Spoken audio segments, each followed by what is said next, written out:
Let's be real. Being an introvert in today's world can feel like you're playing the game on hard mode. Everywhere you look, people celebrate the loud voices, the big personalities, and the ones who seem to shine in every room they walk into. But what about the quiet ones? What about the people who think before they speak, who feel drained after too much noise, who would rather have one deep conversation than 100 shallow ones? If that sounds like you, stick with me until the end. Because today we're going to talk about the unique challenges introverts face, and more importantly, how those same challenges can become your secret weapon in life. Let's face it, the modern world feels like it's designed for extroverts. Think about school, group projects, constant participation grades, always being told, speak up more, participate more, be louder. Think about work.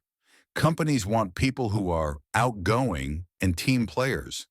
Job postings say they're looking for strong communicators and people who thrive in fast-paced environments. And even outside of school or work, look at social media. The people who get the most attention are the ones who post constantly, show their face on camera every day, and never seem to run out of energy.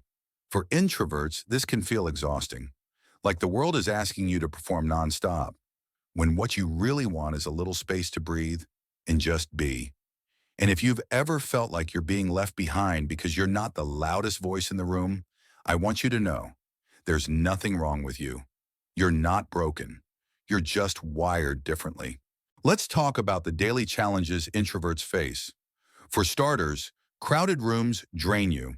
You walk into a loud party, and within minutes, you're already thinking about when you can go home. Not because you're antisocial, but because your brain just works differently. Small talk feels empty to you. How's the weather? What's new? It all feels like noise. What you really crave is depth, conversations that matter. And then there's the misunderstanding. People mistake your quietness for weakness. They think if you're not talking, you don't have anything to say.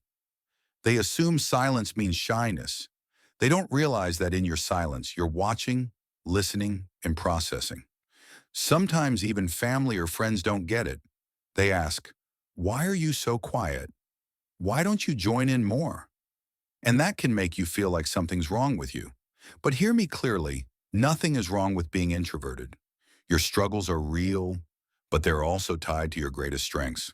Here's the part people often miss.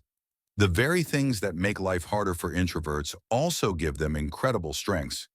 Because you hate small talk, you're amazing at building deep, meaningful connections.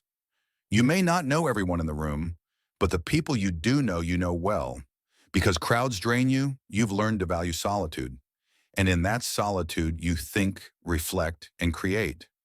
Some of the world's greatest ideas were born in quiet rooms, not noisy parties. Because you don't talk just to fill space, when you do speak, people listen. Your words carry weight because they come from thought, not impulse. Because you notice the little things, you often see details others miss. You pick up on emotions, on shifts in energy, on unspoken words.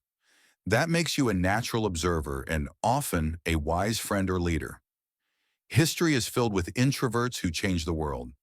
Think of Albert Einstein, Rosa Parks, J.K. Rowling, Bill Gates. They weren't the loudest people in the room, but their impact was undeniable. So, how do you turn these challenges into strengths? How do you thrive in a world that sometimes feels too loud, too fast, too demanding? First, protect your energy. You don't have to say yes to every invitation. It's okay to need time alone to recharge. Second, lean into your strengths. Use your gift for listening. Use your ability to focus deeply. Build those meaningful connections that go beyond surface-level chatter. Third, don't be afraid to step forward when it matters. Yes, it's uncomfortable, but remember this. When introverts speak, their words carry power. Use your voice when it counts. And finally, stop apologizing for being quiet. You don't have to fix yourself. You just have to be yourself. So here's my challenge to every introvert watching. Don't hide. Don't shrink yourself to make others comfortable. This week, do one thing that pushes you outside your comfort zone. Share your opinion in that meeting. Call that friend, and start the deeper conversation you've been craving. Step into one moment of discomfort and watch how strong you really are.